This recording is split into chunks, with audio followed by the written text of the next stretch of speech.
not to react to what's on the table. Is it true that you are a lover of macaroni and cheese? Absolutely. It's my desert island food. I mean, oh my God. Can we just, because we have some serious, like, film topics to discuss, but can we just have some mac and cheese before we get into all that? Oh my God. I made the deluxe kind. But I like the deluxe kind. I like the, like, whiz that you squeeze out of the packet. It's got that banana sound, but it's like... When it comes in the little Easy Mac pots, and yeah, sometimes I like the powder, and sometimes I like the squeezy kind. But as long as it's got chemicals, I feel great. Me too. Yeah. I don't want it to come out of a cow. No. I don't also love when people are like, and it's got 4 cheeses. I'm like, no, I don't want 4 cheeses. No. I want something very... I want chemicals. I'm gonna need fiber with this to scrape it off my intestines, just like the pot I made it in. It's true. You spit it right over there if you need to. Oh my God. That was really close. By the way, that was really close. I almost did a whole spit take on TV. By the way, I would be so honored if you did a spit take. I'm glad I got you almost there. Well, yeah, we'll work on it. Maybe by the end of the interview. By the way, it's true. I have been such a fan of your work because there's no limit to your range. Oh, God. You guys. I always feel like when it's a comedy, I'm really excited about the kind of heart moments, and when it's a drama, I kind of can't help but try to make it funny. Like, even in this movie, it's a really dark movie. It's about a really dark subject matter, and there are places where I tried to make it funny, and I guess I was like, oh God, like, is the audience gonna be on board with that? But it's like, I think like you're saying, it's like you need the joy, like you almost need a little relief. Because nowhere in life is it serious just one all thing. The time yeah. or happy all the time. What is so real to me is your approach to this story. It's funny, I started watching it not knowing what it was about, but then, weirdly, I was so intrigued with where the story was going, I cheated. And I looked it up. Fine. And then I was actually really glad that I knew the context. So how do you feel about giving the context? Yeah, no, I mean, I'm fine if people don't know anything about the movie or if they know a lot. It's based on a true story there was a serial killer in the 1970s, and he really kind of operated consequence-free for like a decade. And in the middle of that, he went on the game show, The Dating Game.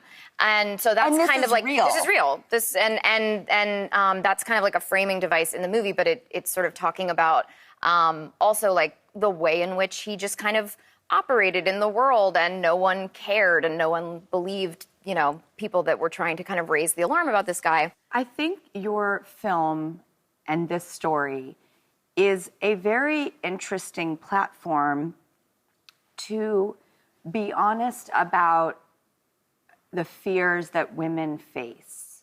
Because we as women walk around the world at a physical disadvantage, and we don't talk about that. Right. And I think for the sake of your story, I want to talk about how vulnerable and scary it is to be a woman who trusts a man. Yeah, no. Sometimes. And the way the film opens, sorry, thank you.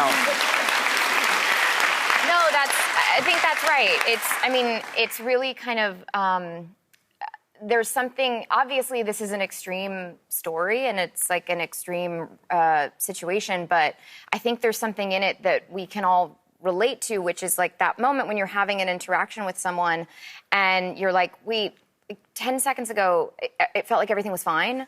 And now, like, in the last 10 seconds, something has happened and I don't really understand what's happening, but I know that I feel like really unsafe. And I couldn't even relay it to you after the fact, like what shifted, but I'm very aware that like we're alone and I don't hear anybody else on the street right now. And we've all kind of been in those situations wondering like, wait, I really trusted you and I thought you were kind of a safe person like 30 seconds ago and I don't understand what happened.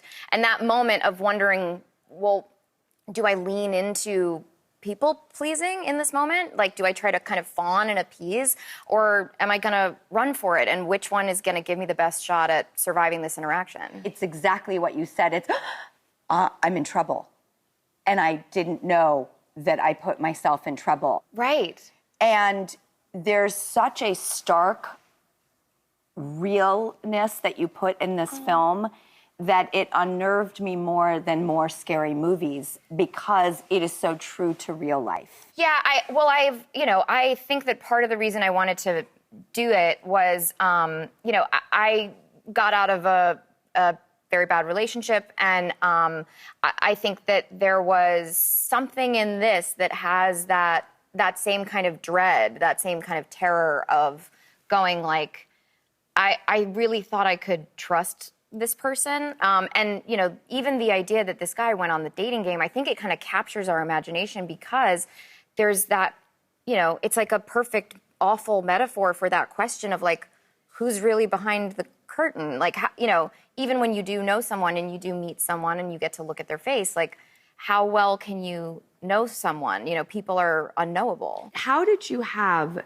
the psychological maturity and the bravery to have these things happen to you in your life and work through them in a way that's so productive and artistic and yet also shines a light for other people very altruistically at the same time? That's what this movie feels like to me, like an honest conversation that you are having that is hopefully helping and healing you, but also really opening the doors for other women to say, yes, I walk through the world feeling like this. Yeah, I think it's funny because it doesn't actually feel like it's that the healing kind of lies in the making of the project as much as it comes from like those moments where you trust yourself, like in the process. Like I could have been making anything, I guess, but that in the process of making it,